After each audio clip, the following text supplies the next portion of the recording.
Muito bem, chegamos à nossa 25ª aula, LGPD e segurança patrimonial. Eu diria segurança corporativa, segurança na sua visão mais holística, naquela visão realmente da empresa. E nessa aula vamos abordar os seguintes assuntos. Eu vou trazer um histórico da LGPD, depois conceitos e algumas caracterizações e depois como eu fiz ali com direitos humanos, onde que a LGPD vai cruzar com a segurança. Pessoal, é importante entender o seguinte: por que eu estou enfatizando histórico lá dos direitos humanos, histórico da LGPD, depois histórico do GRC, da ESG, porque essas coisas são temáticas, são pautas, são agendas globais. Algumas são agendas da ONU, outras são agendas de instituições corporativas, de bancos, de entidades que tratam da parte de auditorias. E o que acontece? Nós não temos como fugir disso, até porque isso traz segurança para o negócio. Isso é importante para os dois lados, para os clientes e para as empresas. É que muitas vezes nós reagimos porque falta o conhecimento, falta um embasamento teórico melhor a respeito de determinados assuntos. Por exemplo, quando eu falo de LGPD, eu passo a ter uma garantia de que os meus dados, em tese, não deveriam estar por aí, sendo manipulados, vendidos, etc. Então, é importante nós entendermos que o que as empresas precisam fazer. Reagir com isso? Ah, mas eu não concordo. Ah, mas isso é ideologia. Ah, mas isso é globalismo. Não. Você precisa se adequar a essas pautas de uma maneira bem profissional, de uma maneira bem técnica, de uma maneira com uma boa assessoria jurídica, porque aí você consegue colocar a sua empresa nos eixos. E com a segurança não é diferente. Então é por isso que eu trago aqui o histórico, para que fique bem enfatizado que nós não podemos fugir disso. Isso tem uma longa linha histórica, isso é uma realidade. Hoje muitas empresas estão sendo multadas, as multas são pesadas, então é importante que a gente tenha essa consciência situacional a respeito dessas mudanças que estão chegando no mercado, tá? Então vamos lá. O histórico da LGPD, as primeiras leis europeias, elas datam dos anos 60 e 70. E o que acontece? Então tá aqui, ó. A primeira lei mais ou menos direcionada ao tema foi criada na Alemanha, em Hessen. Se vocês lembrarem, a Alemanha teve um problema muito sério com a questão de dados pessoais, de provas judiciais na Segunda Guerra Mundial por meio do nazismo, que é o que a gente conhece, a gente não sabe dos outros regimes. A história já nos mostrou isso, está documentado. Então a Alemanha, ela criou uma cultura de proteger de fato o cidadão. Então na década de 70 foi criada uma lei direcionada para essa questão de dados pessoais, de proteger a sua individualidade. Muito bem, em 88, na nossa Constituição, a mesma que trata lá da dignidade da pessoa humana, dos direitos humanos, ela no seu artigo 5º colocou, olha, são invioláveis a intimidade, a vida privada, a honra, a imagem das pessoas, assegurado o direito de indenização pelo dano material ou moral decorrente dessa violação de dados. O que é um dano material? É quando você tem uma perda financeira, quando você tem perda de patrimônio. O dano moral é o que atinge a sua imagem. Então, já em 88, a Constituição trouxe uma raiz, trouxe um embrião dessa questão da privacidade dos dados. Aí, em 93, fruto da Constituição, nós tivemos a outorga do Código de Defesa do Consumidor, um código extremamente eficaz. Nem todos os países usam um código como esse, em que ele trouxe alguns detalhes referentes à proteção dos seus dados. Você hoje, por conta do Código de Defesa do Consumidor, pode acionar o PROCON, registrar números que você não quer mais receber, ligação, e-mails, spams, etc. Então, veja que não é uma evolução rápida, mas é uma evolução sempre para frente. Não tem volta, não tem regresso. Muito bem, aqui nós temos em 95 a diretiva da União Europeia, tá? Essa diretiva, quando nós tivemos ali no final dos anos 80, início dos anos 90, a criação da Comunidade Europeia, nem todos os países aderiram, diversas pautas que vinham lá das Nações Unidas, a Comunidade Europeia, a União Europeia passou a adotar. direitos humanos, né? Proteção de dados, ainda não se falava em uma lei, a proteção de dados, né? A questão da busca da paz, as próprias operações de paz, tudo isso começou a ser tratado. Então, em 95, o Parlamento Europeu e o Conselho da União Europeia criaram um regulamento que estabelecia regras relativas à proteção de dados pessoais para todos os países, obviamente, que já estavam inseridos na União Europeia. Esse EU aqui, European Union, tá? Em inglês, sempre que você vê o EU, é a abreviatura no inglês. 2000 veio o acordo dos Estados Unidos com a Europa. Já estamos aqui, agora, meio que tendo um overlap, uma conjunção, uma interseção da questão cibernética, né? Em 2001, logo após esse acordo, nós viemos a ter a chamada Conferência de Budapeste, que era para tratar da questão cibernética. E em 2000, esse acordo da Europa com os Estados Unidos, chamado Safe Harbor, que é Porto Seguro, tá aqui, ó. E o que ele objetivava? Facilitar a troca de informações e dados pessoais entre esses dois polos. Em 2015, o acordo foi revogado por conta de questões de espionagem. Esse é um problema sério que acontece hoje no nosso país. Nossos dados estão protegidos, em tese, pela lei.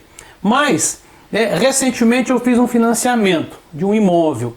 Muito bem, a partir daquele momento do financiamento, diversas empresas ficam me ligando para me questionar se eu não quero abaixar a prestação, se eu não quero mexer naquele meu contrato. Ora, como que eles receberam esses dados pessoais meus? Né? Eu até estava para reclamar com a empresa, ainda não fiz isso, mas vejo que, em tese, nós devemos estar protegidos. Porém, o que aconteceu com o Safe Harbor foi que passou a ter espionagem entre Europa e Estados Unidos e ele foi revogado. Mas logo em seguida a Europa aprovou o Privacy Shield, que é escudo da privacidade, né? Nesse sentido de proteção da privacidade. Um novo programa para transferência de dados internacionais com empresas norte-americanas, sempre Estados Unidos e União Europeia sempre coligados. Em 2011, no Brasil, nós tivemos a promulgação da Lei de Acesso à Informação. Olha que interessante, é uma grande evolução, porque tudo que o governo, tudo que os órgãos públicos trabalham com dados pessoais, você tem direito a saber, você tem direito a acessar, tanto que a partir de 2011 passou a ter uma enxurrada de requerimentos de imprensas e jornais em órgãos do governo. Eu estava no governo ainda nessa época, e era comum a gente ter que responder os requerimentos, porque a pessoa quer, o que consta a meu respeito aí nos bancos de dados de tal órgão. Então a lei de acesso à informação, que ainda está em vigor, ela é amplamente usada principalmente por jornalistas. Em 2012, nós tivemos a famosa Lei Carolina Dickmann. Lembram disso? Uma atriz, fazia muitas novelas, é a Lei 12.737, e ela alterou o Código Penal naquela questão dos estelionatos eletrônicos, digitais, a pessoa dando golpe na outra com meios informáticos. Então você pega o Código Penal, tá lá a alteração. Essa atriz, ela foi invadida na sua privacidade, os hackers roubaram dados pessoais, houve uma comoção geral e o Congresso aprovou essa lei. Mas logo em seguida, ela foi melhorada, digamos, foi trabalhada com o Marco Civil da Internet. Ele foi votado em 2013, mas a lei mesmo só saiu em abril de 14, Lei 12.965. Então veja, o Marco Civil da Internet, o que ele buscava? Muitas vezes entra essa questão da interpretação. Proibir a internet? Não, mas colocar algumas regras sobre login, sobre privacidade, sobre dados pessoais. Você imagina se todas as suas fichas de banco, por exemplo, cai aí para tudo quanto é empresa, ou seus dados de saúde aparecem para tudo quanto é corretor de seguro, diz que vende seguro de saúde. Como é que fica? Qual é a garantia dessa sua proteção? Então a lei veio para isso. Pessoal, isso aqui é um curso, eu estou capacitando vocês, ensinando. Eu não posso garantir que isso de fato tenha efetividade. Talvez as nossas experiências no dia a dia não são muito agradáveis, mas é o que tem de lei. Essa é a evolução dos marcos legais. Então foram introduzidos com o Marco Civil da internet conceitos como neutralidade de rede, liberdade de expressão, e foram definidas as obrigações de órgãos públicos para o fornecimento da internet. O Marco Civil ele foi um pouco mais amplo, ele entrou nas questões também operacionais do uso da internet. Vamos lá, em 2018, já naquela evolução do acordo Estados Unidos e Europa, do Safe Harbor, nós tivemos a promulgação de uma lei pelo Parlamento Europeu. Essa lei europeia se chama, é a abreviatura dela, GDPR. Então, por que eles resolveram votar uma lei? Está aqui, ó, por conta dos vazamentos de dados, a utilização e o comércio de informações pessoais, a União Europeia decidiu revisar todas as suas regras, porque não havia mais fronteira.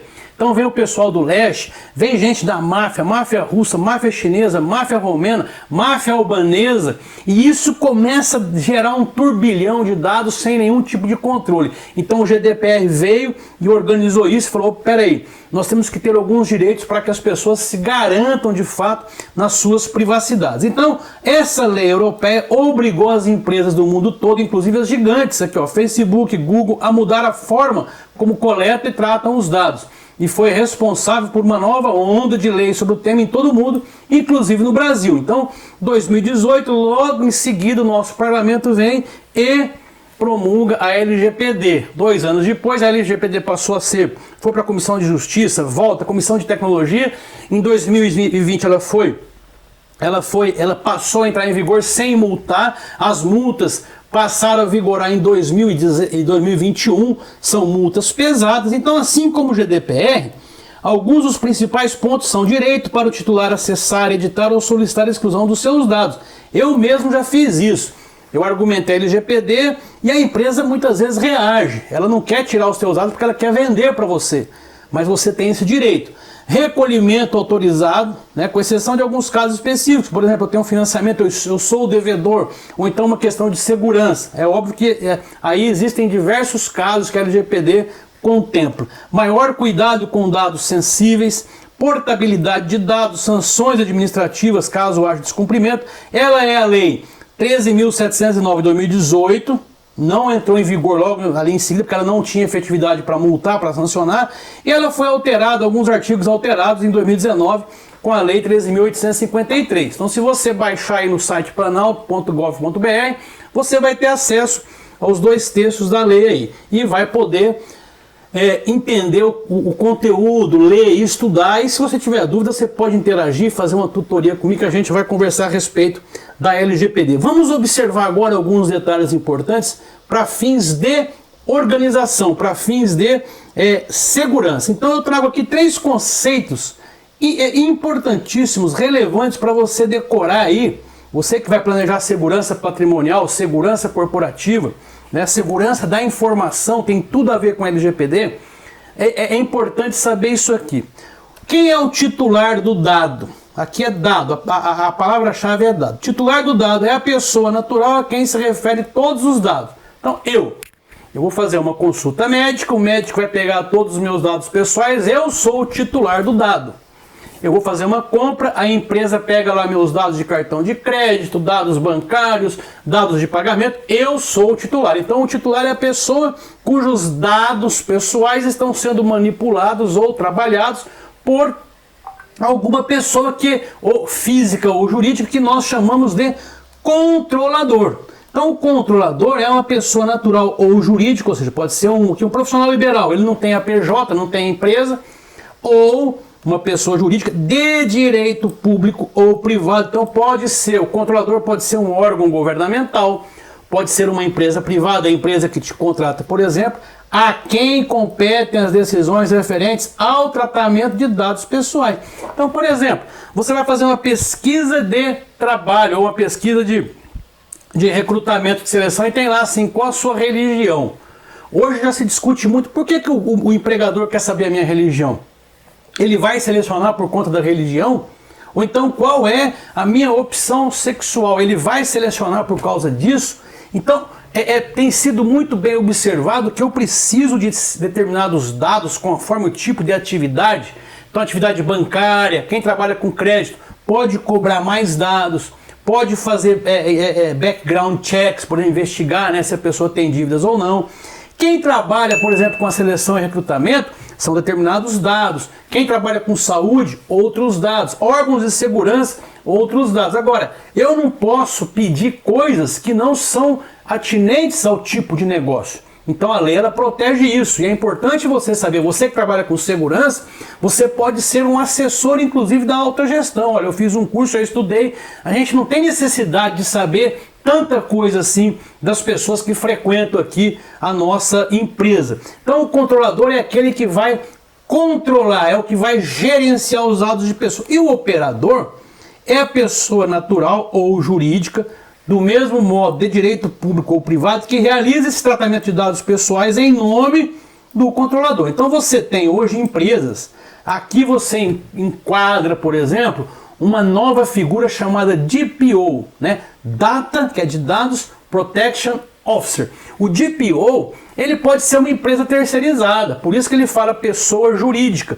porque é ele que vai fazer a gestão dos dados do controlador. Então o controlador ele vai ter alguém que vai ser mais especializado em LGPD e que vai fazer esse tratamento. O que eu preciso coletar, como eu vou coletar, as informações que eu vou prestar para o público do como está sendo usado esse dado, a destruição dos dados se eu depois não for usar mais. Então é o operador quem faz. Então é muito importante você que atua com segurança entender claramente esses três conceitos. Muito bem, agora quais são os princípios que são contemplados na LGPD? Nós vamos ver aqui rapidamente os princípios e já vou entrar na parte da transversalidade, ou seja, onde a segurança encontra a LGPD. Vamos lá então, princípios, finalidade. Para que eu guardo tais dados? Adequação. A lei, as empresas têm que se adequar ao teor da lei. Não é a lei que vai se adequar às empresas. Isso é muito importante. Não corra esse risco, o risco de tomar uma multa pesadíssima. Livre acesso. Tem que tomar cuidado, por quê? Porque as pessoas, elas terão o direito de saber o que está sendo falado dela. Não só pela LGPD, a própria lei já garantia isso. Então temos que tomar muito cuidado o que eu estou trabalhando, se eu estou de fato usando apenas os dados que me são necessários. Segurança, aqui segurança da informação, dos dados. Necessidade, eu preciso de fato, eu já dei esse exemplo, saber a religião do funcionário.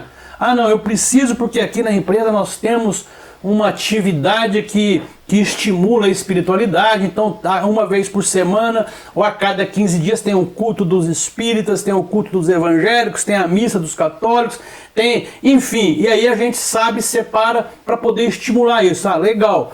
Agora a pessoa ela pode autorizar ou não, tem muitos detalhes que a pessoa é a pessoa que vai ter os seus dados manipulados, ela pode dar a anuência ou não em relação ao tratamento daqueles dados. A qualidade dos dados, né? Isso é importante. Perceber que eu preciso de dados que vão ter efetividade para a minha manipulação dos dados. Prevenção, ou seja, evitar que aquele meu banco de dados com dados pessoais sejam invadidos, sejam manipulados. Transparência nos processos. Muita clareza, seja muito transparente com as pessoas, tem que ter banner alertando, tem que ter aqueles disclaimers na intranet da empresa, comunica isso para todo mundo, para o público interno, para o público externo, tenha transparência na manipulação dos dados. E a não discriminação, eu não posso ter uns dados para fazer discriminação de cor, de raça, de religião, enfim. Tá? E finalmente, prestação de contas, a responsabilização, quem vai fazer isso, como vai fazer, esse cara que vai ser o meu controlador, ele tem, que vai ser o operador, ele precisa prestar conta com o controlador, ele precisa dar os reports, ele precisa dar os relatórios. Por que isso? Porque isso garante segurança do negócio dentro da minha organização, no que se refere à proteção de dados. Muito bem, e agora, onde entra a segurança patrimonial nisso? Ela entra em tudo. A segurança patrimonial e a segurança corporativa está toda atrelada a isso. Primeiro aspecto, por exemplo, da segurança corporativa, eu diria a ISO das famílias 27000, que é a segurança da informação. Ah, mas o que um vigilante tem a ver? Ora, um cidadão saindo com pastas que ele sabe que não pode sair do expediente. Proteção de dados, vazamento de material. Ele vai, opa, que pasta é essa? Ele vai, a segurança patrimonial, ela é a fiscal da alta gestão. É aquelas pessoas que estão em campo para fiscalizar o cumprimento das regras. Então, quando eu falo do princípio da finalidade, da adequação, do livre acesso, da necessidade, da transparência, para cada um desses princípios, eu preciso pegar a minha equipe de segurança e treinar e capacitá-los. Eu vou citar um exemplo. Eu tive um colega que me ligou, o pessoal trabalhava com facilities, chegou um advogado no prédio e falou assim: eu não vou dar meus dados por causa da LGPD. Não sabiam o que fazer. Eu respondi para ele: você vai falar para ele então que ele não vai entrar, porque a LGPD protege vocês também. Agora, é importante que exista ali um painelzinho dizendo: olha, coleta de dados para fins de segurança, para fins de autorização de acesso, nenhum dado será manipulado após o uso aqui na portaria, né? Porque você geralmente em portaria você coleta a foto, você pega o CPF ou o RG da pessoa, tá? Então é importante que a empresa comunique aos seus usuários que ela tem um tratamento adequado em relação à proteção de dados, não discriminação. Então, para cada um desses princípios, eu vou treinar o meu agente de segurança, seja ele o planejador, seja ele o coordenador, seja ele o supervisor, seja ele o vigilante, o agente de portaria. E, para mim, todos serão treinados, porque eles precisam ter esse conhecimento. De repente você está lá no seu posto, na hora, verificando, e tem alguém chateando lá a pessoa, a menina da portaria, a menina que faz a identificação. Bom, você já entende isso, você fala: é lei. Você chega com toda educação: senhor, aqui nós sabemos tratar os dados pessoais. É uma questão de segurança, o acesso. E nós estamos protegidos pela LGPD. Ah, mas eu vou filmar, eu vou... Tudo bem, senhor, eu também vou filmar o senhor, pois não? Enfim... se você não treina, as pessoas não saberão como reagir. Se você não ensina, se você não capacita, elas não saberão como reagir. Tá bom? Então, fica aqui essa semente a respeito da LGPD e segurança. Tem tudo a ver. É importante que você, seja lá você orgânico ou um terceirizado que está realizando esse curso, capacite as equipes, treine as pessoas, porque isso não tem volta. Nós temos que nos adequar, temos que nos preparar, porque as multas virão, a coisa só vai apertar mais ali o cerco ao nosso redor. Tá bom? Então assim eu encerro a 25ª aula. Na próxima aula nós vamos tratar da governança, riscos e compliance e segurança patrimonial. Tá bom? Vejo vocês aí na nossa 26ª aula. Até mais!